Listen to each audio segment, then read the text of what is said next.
इस बार के इलेक्शन में इस इलाके के लोग किस मुद्दे पर वो वोट करेंगे, किसको, मेन मुद्दा क्या रहेगा? मेन मुद्दा यही रहेगा, जो नरेंद्र मोदी को सरकार बनने से जो रोकेगा, जो दल भारत में जो लोग रोकेंगे, महागठबंधन के, इंडिया गठबंधन के लोग रोकने में अगर सक्षम है, मैं उनके साथ खड़ा हूँ। नमस्कार, वर्णिका हिंदी में आप सभी का स्वागत है। आपके साथ मैं हूँ संतोष आरंग। इस वक्त मैं हूँ मुरौल गांव में। यह गांव सकरा विधानसभा क्षेत्र में पड़ता है और लोकसभा क्षेत्र की बात करूं तो मुजफ्फरपुर लोकसभा क्षेत्र के अंतर्गत यह गांव आता है। मुजफ्फरपुर वही मुजफ्फरपुर लोकसभा क्षेत्र है जहां से जॉर्ज फर्नांडिस कई बार सांसद बने। हम निकले हैं क्षेत्र में यह जानने की कोशिश करने कि लोगों का मूड क्या है, यहाँ के बुद्धिजीवी, इस क्षेत्र के जो बुद्धिजीवी लोग हैं वे क्या सोचते हैं। चुनाव को लेकर दुमदुमी बज चुकी है और गांव के चौपालों पर, चाय दुकानों पर भी चर्चाएं हो रही हैं। हमारे साथ अवधेश जी हैं, इस गांव के निवासी हैं, किसान हैं और राजनीतिक कार्यकर्ता भी हैं और यहाँ स्थानीय पंचायत चुनाव भी इन्होंने लड़ा है। तो आइए जानते हैं कि इस गांव का या इस इलाके के लोगों का मूड क्या बन रहा है, चुनावी मूड क्या है। अवधेश जी, आपका बहुत बहुत स्वागत है वर्णिका हिंदी में। आपका पूरा नाम अवधेश कुमार सिंह है? नहीं, अवधेश प्रसाद सिंह, ऐसे कुशवाहा जी के नाम से भी हम जानते हैं। अच्छा, अवधेश प्रसाद सिंह जी। और कुशवाहा जाति से? जी, कुशवाहा जाति से हैं। तो अभी तो सम्राट चौधरी कुशवाहा बिरादरी के का प्रतिनिधित्व कर रहे हैं, बल्कि नेता लोग कह रहे हैं कि सम्राट चौधरी ही हैं। अब उपेंद्र कुशवाहा नेता कुशवाहा के नहीं रहे। नहीं, ऐसी कोई बात नहीं है। सम्राट चौधरी अभी थोड़ा दिन पहले जो बीजेपी ज्वाइन किए हैं और आरएलएसपी के माध्यम से जो कुशवाहा जी जगाने का काम किया है, अलग कुशवाहा का प्रतिनिधित्व जो उन्होंने किया है, वो बहुत अच्छी तरह से नीचे स्तर से लोगों को जगाने का काम किया है।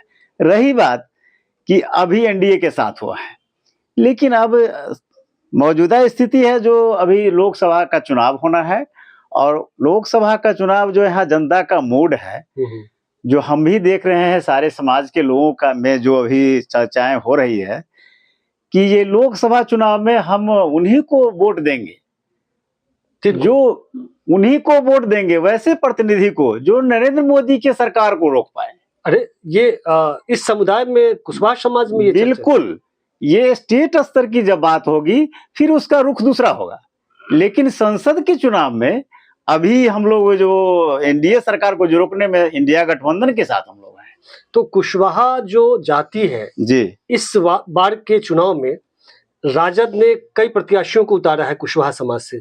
4-5 संभवतः 4-5 कुशवाहा कैंडिडेट राजद ने दिए हैं, लेकिन सम्राट चौधरी को लाकर बीजेपी ने कुशवाहा वोट को साधने की कोशिश की और नीतीश कुमार को लाकर लव कुश के जोड़ी को एक तरह से बांधने की कोशिश की, लेकिन एक भी वो नहीं दिया टिकट, न लव से न कुश से, यानी कुर्मी और कुशवाहा से नहीं दिया।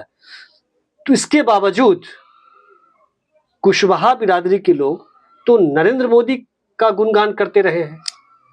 अचानक मूड बदल रहा है? मूड बदल रहा है इसलिए कि हम लोगों ने जो देखा कि उत्तर प्रदेश में केशव प्रसाद मौर्य को प्रदेश अध्यक्ष बना करके, प्रदेश अध्यक्ष बनाया था, बनाया करके चुनाव लड़ा गया और उनके सहारे वोट कलेक्ट करके भाजपा उनको बाद में डंडा दिखा दिया गया। अच्छा, हाँ, ठीक है, स्टूल मंत्री के रूप में चर्चित डिप्टी सीएम बनाया गया। और हम लोग यही देख रहे हैं कि डिप्टी से जो सीएम बने वो सीएम कभी नहीं बने।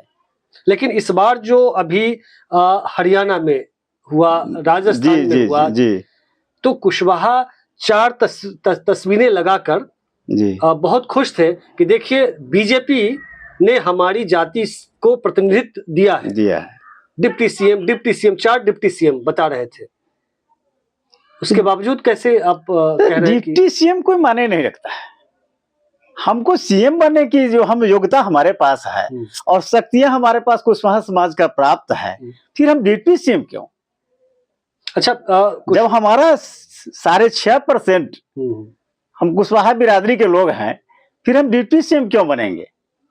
अच्छा, ये ओबीसी की एक प्रमुख जाति है जी यादव, कुर्मी, कुशवाहा। जी जी कुशवाहा का जो वोट है वो काफी मायने रखता है मतलब चुनाव जीतने के ख्याल से। जी इसके बावजूद इसकी स्थिति, सामाजिक आर्थिक स्थिति वैसा ही रही है, सामान्य तौर पे बिल्कुल खराब ही रही है। बिल्कुल, क्योंकि खेती से लोग जुड़े खेती से जुड़े रहे हैं। आमदनी क्या होगा आप समझ सकते हैं। बिल्कुल बिल्कुल, उनकी तो हालत खराब है। इसके बावजूद इस समाज को शिक्षा पर ध्यान देना चाहिए। बिल्कुल, लेकिन धर्म बचाने में ये समाज लग गया और राम मंदिर में राम मंदिर बनने से खुश हो गया और कहा कि आधी रोटी खाएंगे फिर भी मोदी को जिताएंगे।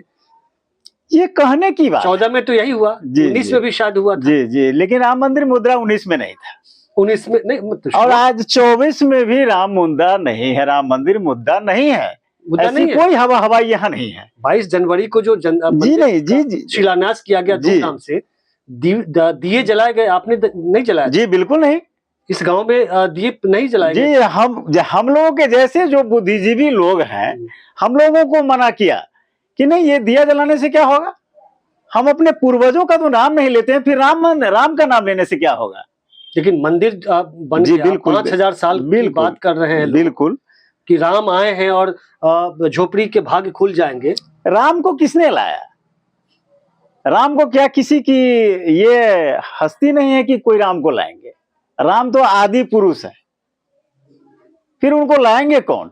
ये तो वोट की राजनीति हो रही है। लेकिन वहां तो ये लगातार बताया गया आंकड़े देकर, देखिए राम मंदिर बनने से कितने लोगों को रोजगार, कितने लोगों को फायदा होगा। कोई रोजगार नहीं हुआ। वो तो गुजरात के सारा कॉन्ट्रैक्टर लोग वहां है, गुजराती लोगों को साइकिल स्टैंड का ठेका दिया जा रहा है। ऐसा है? बिल्कुल।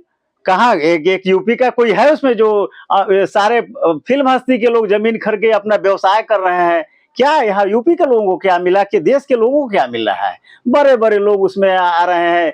कौन कौन मोदी लोग आ रहे हैं, नीरव मोदी, निखिल मोदी, कौन कौन लोग आ रहे हैं। ये अंबानी ग्रुप का सारा चीज वहाँ होटल 5 स्टार होटल बन गया।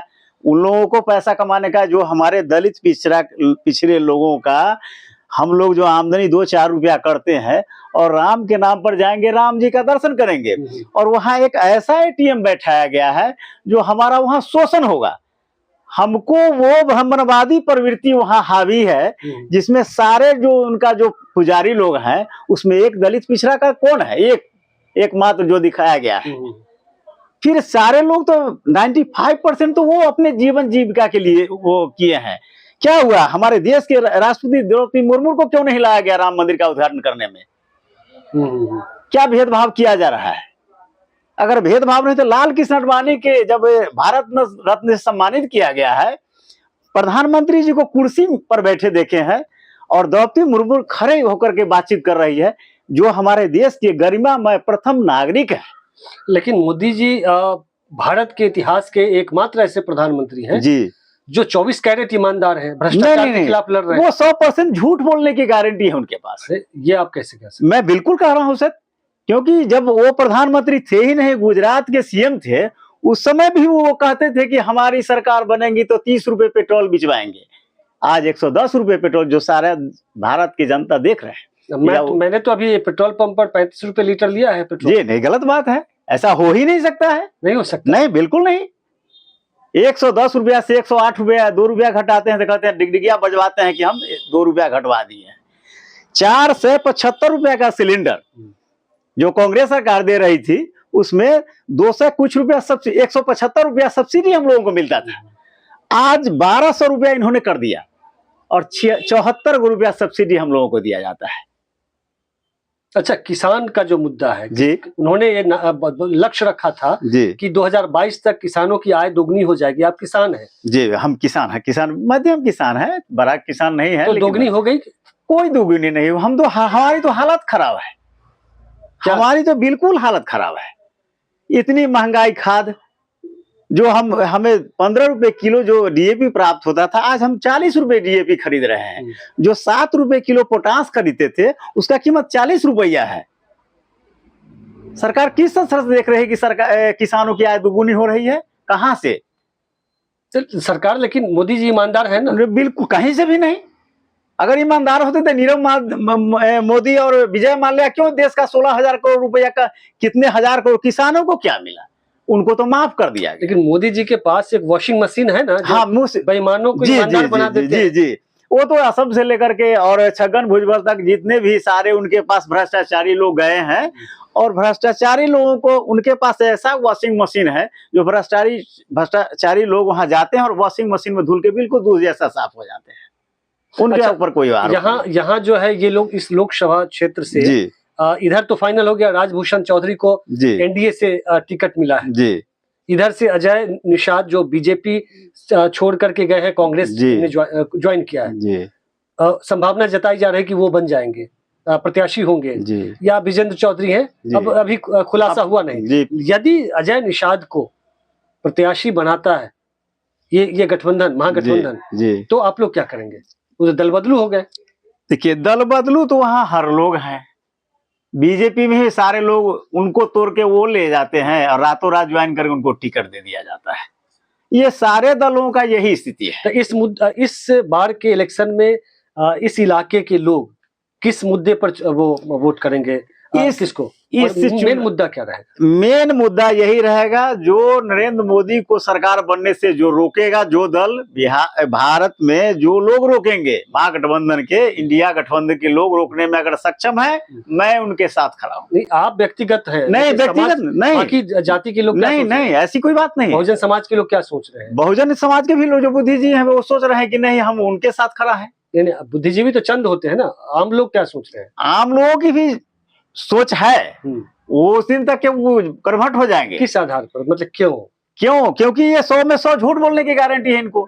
2 करोड़ रोजगार देने की इन्होंने बात 14 से 19 तक के किया, लेकिन 2 लाख की भी बहाली नहीं होती है। वो तो खैर ठीक है, लेकिन संविधान की रक्षा तो यही कर रहे हैं। नहीं, संविधान तो खतरे में है। मदर ऑफ हमेशा संविधान में संशोधन किया जा रहा है, हमेशा संविधान में संशोधन किया जा रहा है। लेकिन मदर ऑफ डेमोक्रेसी की को लेकर के आवाज अमेरिका में उठाए थे कि लोकतंत्र के जन्मदाता है। नहीं, ये गलत बोल रहे हैं। उन्हें लग रहा है कि हमरे जैसा कोई पढ़ा लिखा प्रधानमंत्री ही देश में नहीं बना। वो तो इंटायर पॉलिटिकल साइंस में एमए है। वो एमए कहने से नहीं ना होगा। हमारे सारे लोग भी कहते हैं कि जो नॉन मैट्रिक होते हैं वो भी कहते हैं कि ग्रेजुएट हैं, लेकिन ऐसी कोई बात नहीं है। तो इस राजनीति करना और पढ़ाई का एक्सपीरियंस होना, दोनों में फर्क है। तो कुल मिलाकर के मुद्दा इस बार जो है मुजफ्फरपुर लोकसभा क्षेत्र में आप देखते हैं जी, पहली बात कि कुशवाहा नाराज है ये एनडीए से। बिल्कुल। एक तो कि प्रत्याशी नहीं दिया है बीजेपी ने, एक ये, और दूसरा कि मोदी जी बहुत झूठ बोलते हैं एकदम, और लोकतंत्र और संविधान को लेकर के मसला चल रहा है। जी, संविधान हमारा खतरे में है। हमारा जो ये आरक्षण था, ये आरक्षण विरोधी है। आरक्षण विरोधी कहाँ है? बिल्कुल आरक्षण विरोधी है। कैसे? 10%, जिनकी संख्या 2% है, उनको 10% आरक्षण दे दिया गया। हमारा हक तो काट लिया गया। 10% है लगभग। ठीक है, सॉरी, 10, अगर 10% है तो 10% देने का मतलब 100% हुआ उनको। हाँ, 100। हमें क्या मिला? लेकिन कांग्रेस अभी जो है घोषणा पत्र जारी किया है जी, कांग्रेस ने, उसमें कहा है कि सभी जातियों में को ईडब्ल्यूएस दिया जाएगा। तो इसका आप स्वागत करते हैं कांग्रेस की घोषणा पत्र को? देखिए, इसका हमें अभी कोई इस पर हम नहीं गए हैं अभी, इसका हम गहन चिंतन नहीं किया। अच्छा, गांव में इलेक्टोरल बॉन्ड का जो मसला आया है, जिसको लोग बता रहे हैं जानकार कि ये देश का सबसे बड़ा महाघोटाला है जी, ये तो केजरीवाल जी के द्वारा जो उठाया गया है इलेक्टोरल बॉन्ड। नहीं, वो तो सुप्रीम कोर्ट के आदेश पर जो है एसबीआई ने वो डेटा सामने लाया है जी, चुनावी चंदे का धंधा जो आजकल चल रहा है जी। ये बात गाँव में इसको लेकर चर्चा कुछ है कि नहीं? बिल्कुल चर्चा है कि मोदी जी ने काफी चुनावी चंदे का धंधा ईडी को आगे करके और कैसे वसूली। इनके शासन में तो यही हो रहा है, सिर्फ ईडी और ये सीबीआई ही है और कुछ नहीं है। उसको भेजो, डराओ, वसूली करो। जो डर के अगर हमारे साथ आ जाता है तो ठीक है, नहीं तो उसको बहाल कर दो, उसको ऐसे करो। सारा ये माने अपना हथकंडा अपनाते हैं जो लोग डर के हमारे साथ आ जाए लोग। तो ये अवधेश जी थे। अवधेश जी ने बेबाकी से अपनी बातें रखी, और जो लोकसभा क्षेत्र है मुजफ्फरपुर, उसमें क्या कुछ चल रहा है, जहाँ के बुद्धिजीवी क्या सोचते हैं, उन्होंने बताया। इनका कहना है कि जो नरेंद्र मोदी को हराएगा, चाहे उस सीट से कोई भी खड़ा हो जी, उसको वोट करेगी यहाँ की जनता। बिल्कुल। तो इस एपिसोड में बस इतना ही। मिलते हैं अगले अंक में, तब तक के लिए नमस्कार, शुक्रिया।